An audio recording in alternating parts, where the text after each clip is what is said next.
केरवा के पातावा पर नेवता पे ठवानी नेवता करी ना सुविकार जी। हाँ लिहना रघ मोरा आदित्य गोसाई बरती के सुनी न पुकार जी। हाँ केलवा के पातावा पर नेवता पे ठवानी नेवता करी ना सुविकार जी। हाँ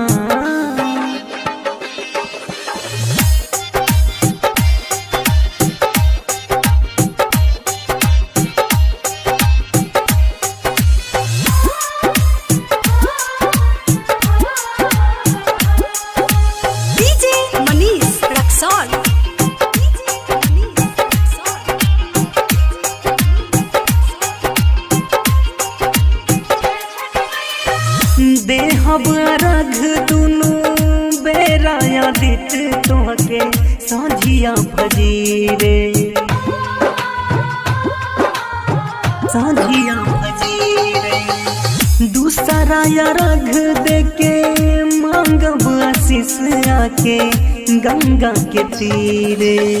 दिन के सहाया रहुए रोग के हरैया जी रहुए से जागा में आजोर जी। हाँ लिहना रघ मोरा आदित्य गोसाई बरती के सुनी ना पुकार जी। केरवा के पातावा पर नेवता पे ठवानी नेवता करी ना सुविकार जी। डीजे मनीष रक्सौल।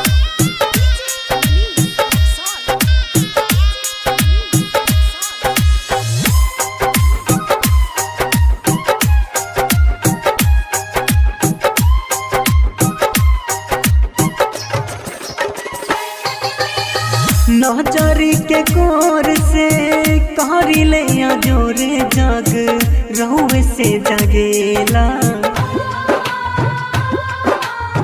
रहुए से जगेला रहुए से रात होला रहुए से दिन काल चक्र चलेला।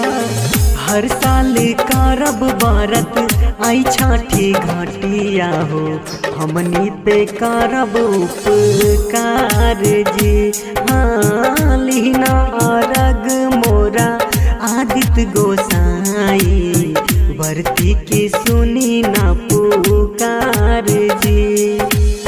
केरवा के पातावा पर नेवता पे ठवानी नेवता करी ना सुविकार जी नेवता करी ना सुविकार जी।